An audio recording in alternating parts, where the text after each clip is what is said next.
Bismillahirrahmanirrahim. Assalamualaikum warahmatullahi wabarakatuh. Perkenalkan, nama saya Ananda Indria Yulianti dari kelas 3A2 Prodi Psikologi akan mempresentasikan tentang bagaimana cara menganalisis data deskriptif menggunakan aplikasi JASP. Nah, ini adalah tampilan dari aplikasi JASP yang akan kita gunakan untuk menganalisis data deskriptif. Nah, jadi JASP ini adalah singkatan atau kepanjangan dari Jeffreys Amazing Statistics Program, di mana JASP ini sendiri adalah aplikasi olah data statistik yang dapat kita gunakan secara bebas dan gratis. Jadi JASP ini nih, dia memiliki berbagai macam menu untuk menganalisis data seperti yang ada di atas ini. Ada deskriptif, uji tes, ANOVA, mix model, regresi, frekuensi, dan faktor. Sebelumnya, kenapa di sini kok menu-menunya itu berwarna abu-abu gitu dan seperti tidak bisa dipencet? Hal ini dikarenakan kita belum menginput data ke dalam aplikasi. Jadi, cara yang pertama untuk menginput data ke dalam aplikasi yaitu kita klik tanda strip 3 yang berwarna biru yang ada di pojok atas kiri ini. Kemudian kita klik open, lalu komputer, dan browse.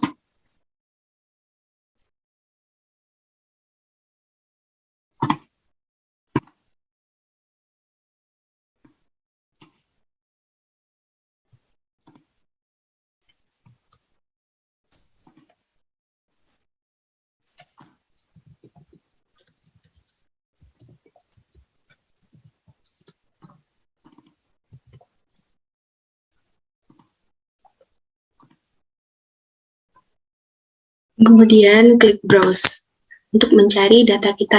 Nah, ternyata di dalam file ini tidak terdapat data yang bisa kita input. Karena apa? Di sini untuk formatnya hanya menggunakan format JASP, CSV, TXT, TSV, SAV, UDS, dan lain sebagainya. Selain itu, data tidak akan muncul. Jadi yang pertama kita lakukan adalah mengubah formatnya terlebih dahulu, data yang sudah kita peroleh. Kebetulan di sini saya dengan kelompok 9 sudah membuat suatu data untuk dianalisis, dan ini formatnya masih menggunakan format standar dari aplikasi Excel. Kita buka saja. Ini dia data yang akan kita analisis, dan formatnya masih berupa format yang seperti biasanya, belum kita rubah. Maka dari itu, kita ubah terlebih dahulu dengan mengeklik Save As. Kemudian, formatnya kita pilih CSV, delimited. Kenapa kita menggunakan format ini? Karena format ini adalah salah satu format yang bisa muncul apabila kita menginput data ke dalam aplikasi JASP. Kemudian klik Save. Apabila muncul dialog seperti ini, kita abaikan saja dengan mengeklik Yes. Setelah data tersimpan, baru kita membuka aplikasi JASP-nya. Kita ulangi lagi cara yang seperti awal tadi. Kita klik show main menunya, kemudian pilih open, komputer, dan browse. Nah, di sini data sudah muncul atau sudah tersedia di dalam filenya karena kita sudah merubah formatnya ke dalam CSV atau delimited.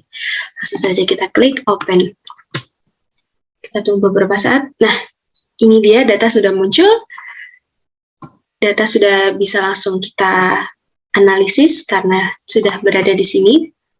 Jadi, karena kita akan mengolah data analisis deskriptif, maka saya akan memilih menu yang paling utama yang ada di sini.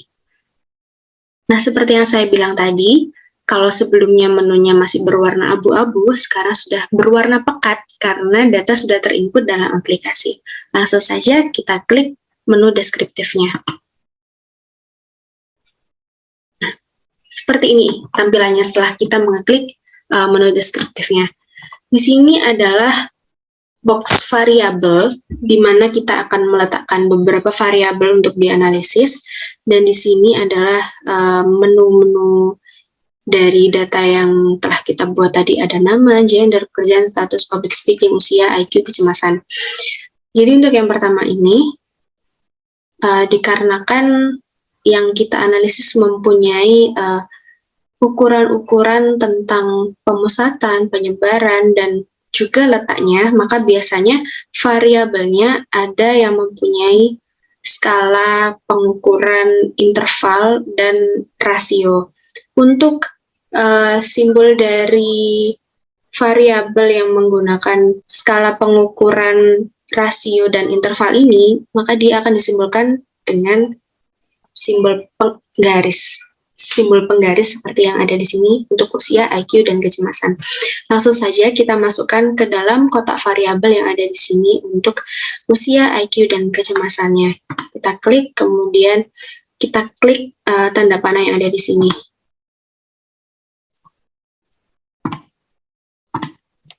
Dengan sendirinya, data akan otomatis langsung terinput ke dalam outputnya yang ada di sini.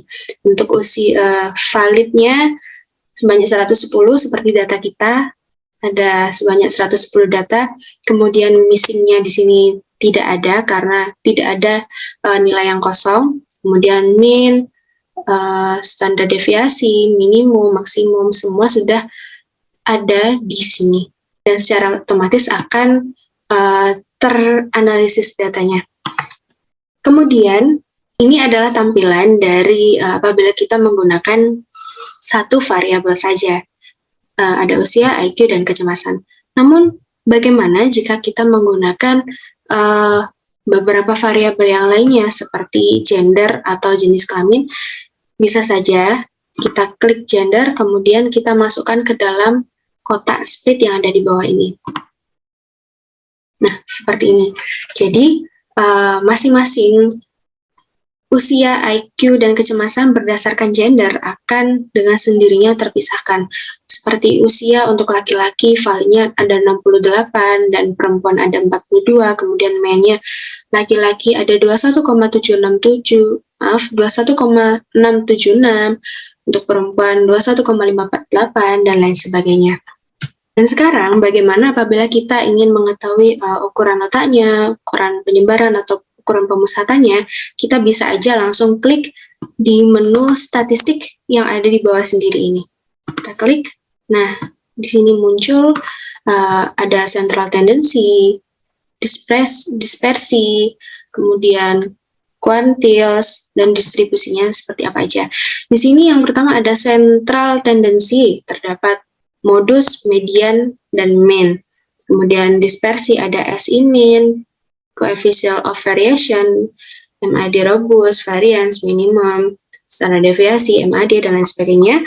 Kuantil ada quartiles, percentiles, dan distribusinya ada beberapa macam model di sini. Yang pertama, kita akan menampilkan untuk modus dan mediannya. Langsung saja kita klik. Kemudian variance, standar deviasi, maksimum, kuantilesnya, quartile, dan persentil. Persentil saya buat menjadi 3. Nah, setelah kita menginput beberapa data yang ada di sini, maka dia akan secara otomatis muncul di outputnya seperti ini. Nah, ini sudah terurutkan dan sudah terhitung semuanya. Kemudian, bagaimana apabila kita ingin membuat data analisis deskriptifnya yang menurut skala ordinal atau nominal atau data kategorinya?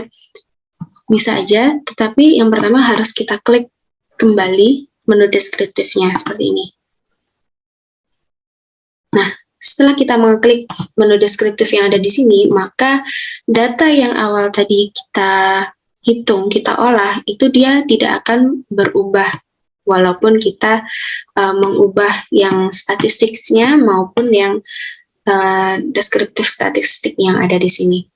Nah, untuk skala ordinal atau nominal, apabila data dimasukkan ke variabel seperti ini, contoh saja gender, dia tidak akan muncul datanya yang berupa angka.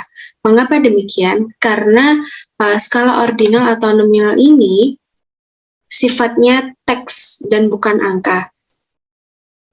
Apabila kita perhatikan seperti yang ada di sini, untuk gender di sini adalah LP atau laki-laki perempuan, dan pekerjaan SMA, SMK, mahasiswa, dia berupa huruf dan bukan berupa angka. Jadi, mau tidak mau, dia tidak akan muncul berupa angka di sini. Namun, apabila kita menginginkan dia muncul datanya, kita harus mengeklik frequency tables-nya yang ada di sini. Seperti saya kan memilih gender untuk dimasukkan ke kotak split-nya, maka di sini akan muncul pekerjaan, bekerja, mahasiswa, SMA, SMK, tidak bekerja dengan gender laki-laki sebanyak 12 orang, perempuan 9 orang, mahasiswa laki-laki 12 orang, perempuan 5 orang, dengan persentasenya seperti ini. Nah, itu dia. Kemudian, bagaimana apabila kita ingin membuat data plots-nya atau data grafiknya? Nah, kita bisa memilih menu yang ada di nomor 2 di bawah ini, di atasnya menu statistik. Kita klik aja di sini langsung. Nah, di sini ada beberapa plots yang bisa kita gunakan, seperti box plots, scatter plots, dan basic plots. Yang pertama, saya akan mencontohkan bagaimana untuk penggunaan box plots-nya. Yang pertama, kita harus memasukkan variabelnya terlebih dahulu. Saya memilih usia, IQ, dan kecemasan. Kemudian kita klik box plots-nya yang pertama. Nah, setelah kita mengklik menu box plots yang ada di sini, maka dia akan secara otomatis memunculkan grafiknya berupa plots seperti kotak-kotak begini ya.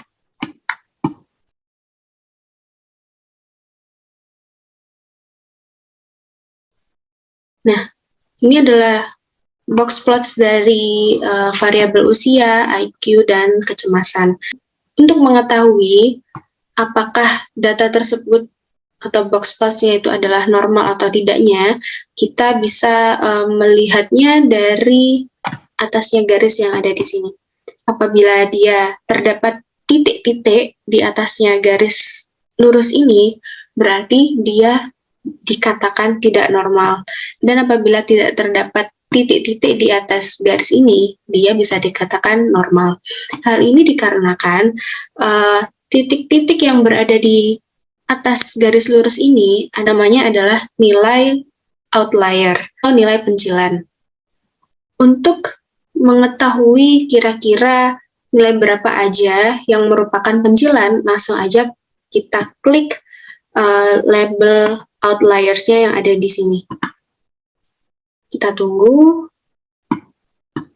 Nah, ternyata di sini di data yang telah kita buat tidak terdapat data yang tidak normal karena di sini tidak ada nilai outlier-nya.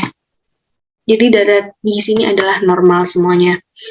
Kemudian sebenarnya di kotak ini adalah kuartil-kuartilnya. Untuk yang bawah sendiri ini adalah kuartil 1, yang nomor 2 ini adalah kuartil 2, dan yang di atas sendiri ini adalah kuartil 3. Untuk garis yang atas sendiri ini adalah nilai maksimum, dan yang garis di bawah sendiri ini adalah nilai minimumnya. Kemudian bagaimana apabila kita ingin membuat plots-nya yang berupa scatter plots? Langsung saja kita klik scatter plots. Nah, di sini datanya sudah muncul ya, defaultnya seperti ini. Untuk scatter plots ini harus melibatkan 2 variabel agar tidak terlihat grafik yang ada di atas ini dan grafik yang ada di sebelah kanan ini, maka kita klik saja atau kita nonkan saja, mengeklik menu yang ada di sini. Kita tunggu.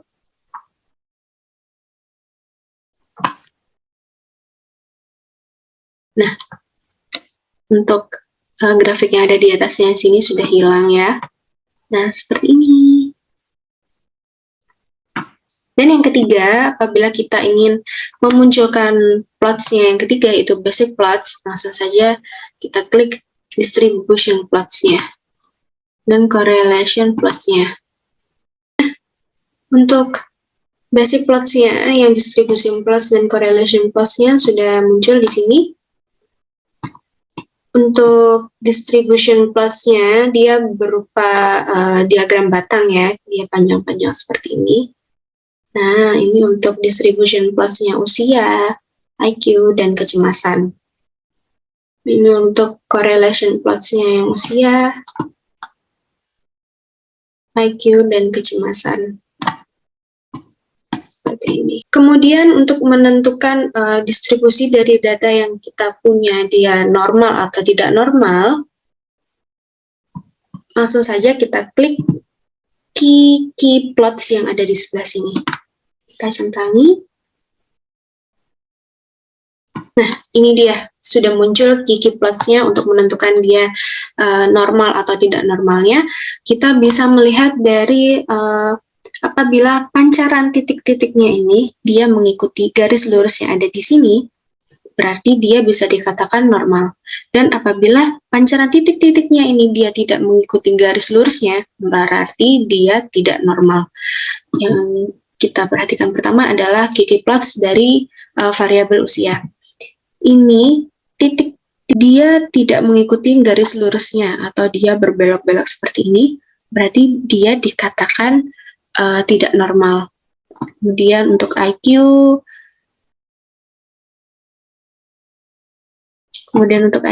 dia juga tidak mengikuti garis lurusnya, karena dia ada yang di sebelah sini dan ada yang keluar garis seperti ini, berarti dia tidak normal. Terakhir untuk kecemasan, karena dia sebagian besar mengikuti garis lurusnya dan yang keluar hanya beberapa saja, berarti dia bisa dikatakan normal untuk basic plots-nya. Selanjutnya kita save dulu.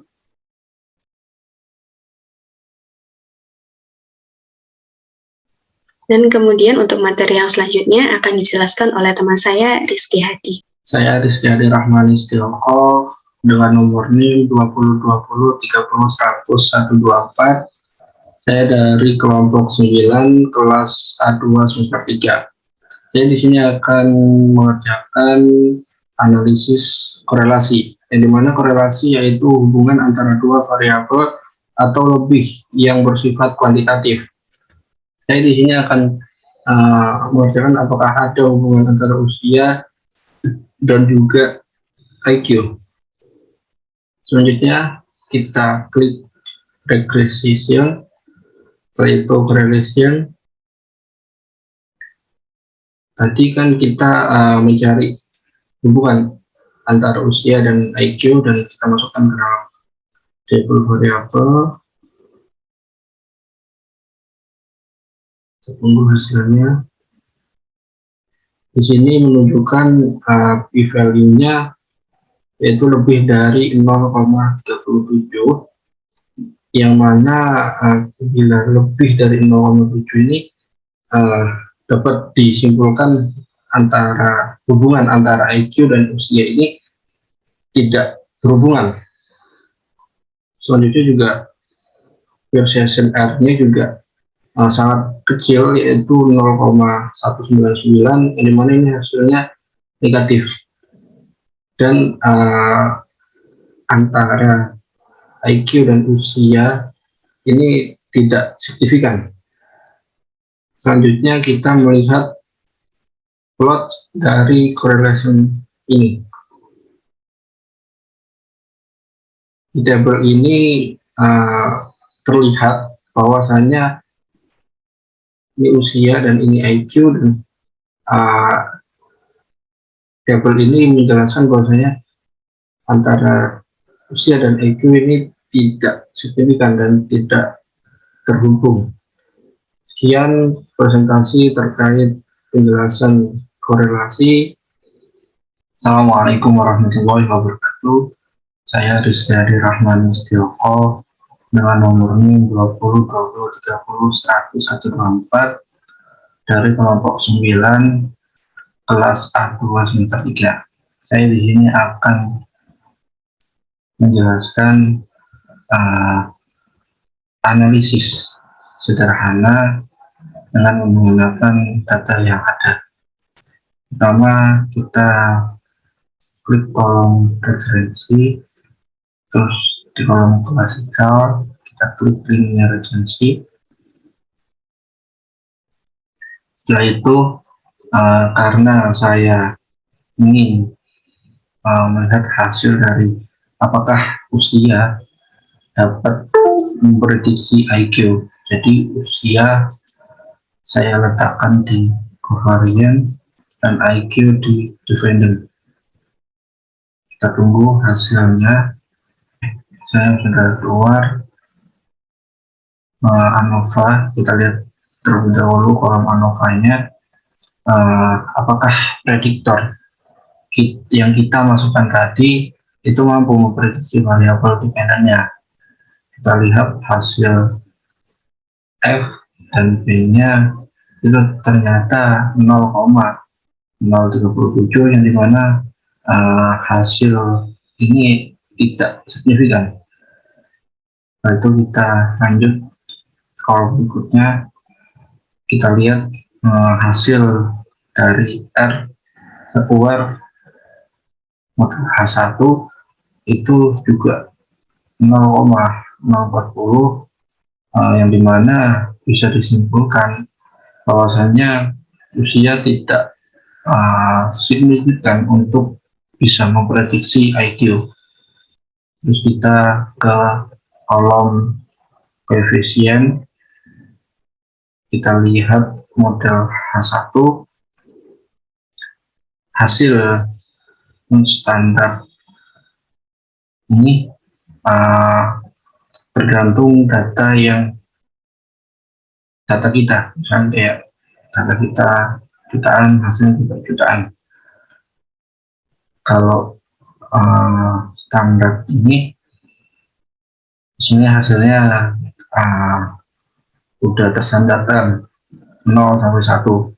Nah, di sini hasil nilai T dan B-nya karena variabelnya ini berbeda, hasil B-nya, maka dapat disimpulkan usia tidak signifikan untuk memprediksi IQ. Sekian presentasi terkait materi analisis regensi sederhana.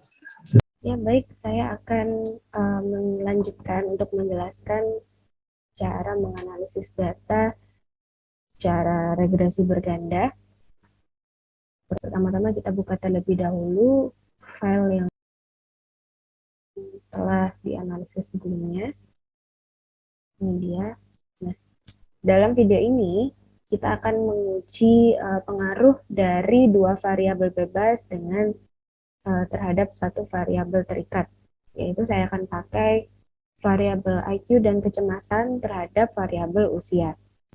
Yang pertama, kita harus mengklik salah satu menu yang ada di atas ini, yaitu regression, kemudian pilih linear regression.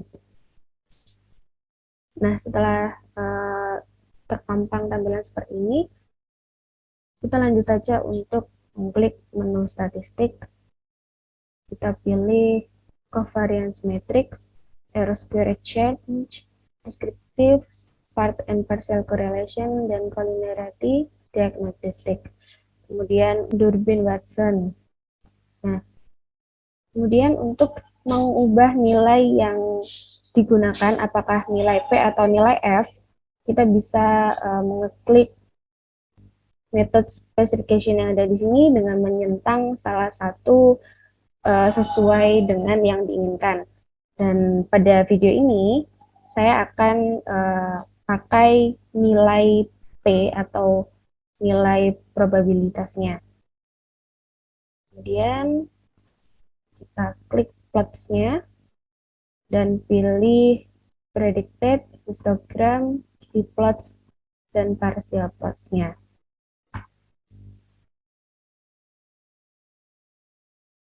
Kemudian kita masukkan variabel IQ dan kecemasan ke dalam kotak covariates dan usia ke dalam kotak dependent variable.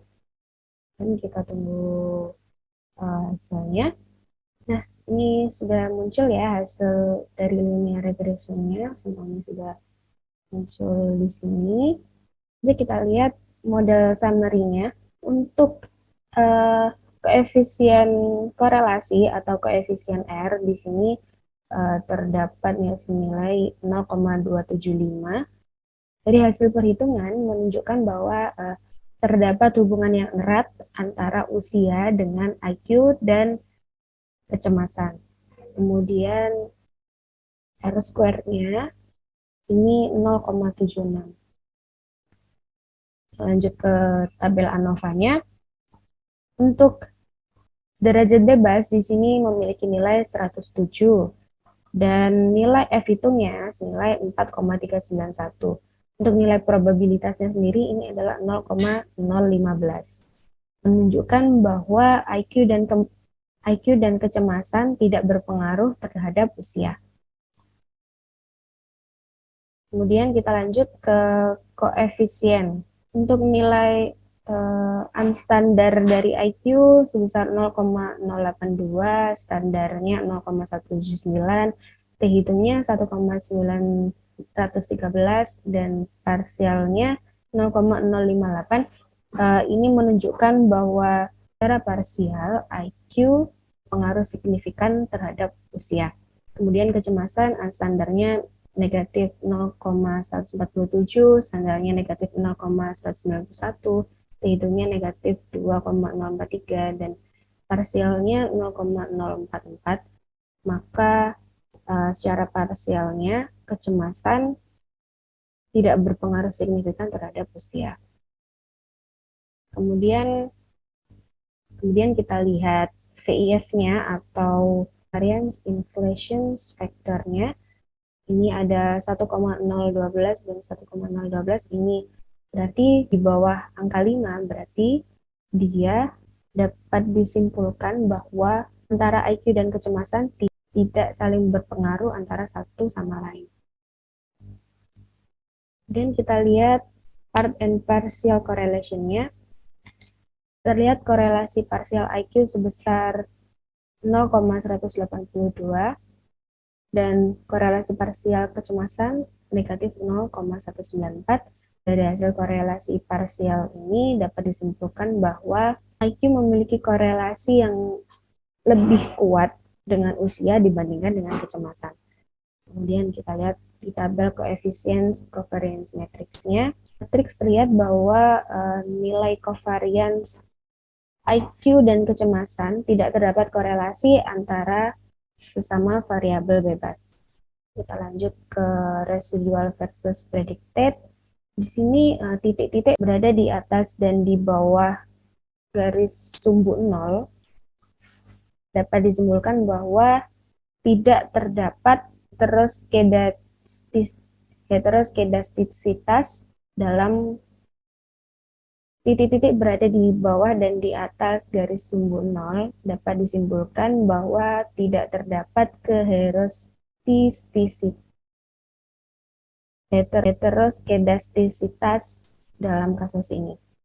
Dan standar residual histogramnya bentuknya seperti ini, menandakan bahwa data ini tidak berdistribusi normal. Kemudian kita lanjut ke Kiki plots-nya. Nah, ini bisa kita lihat bahwa titik-titiknya ini dia tidak bersejajar lurus dengan garis diagonalnya. Berarti ini menandakan bahwa data yang digunakan tidak berdistribusi normal. Dan lanjut, untuk partial regression plots-nya. Untuk yang pertama, usia versus IQ. Bisa kita lihat juga titik-titiknya ini tidak sejajar dengan garis lurus yang ada di sini.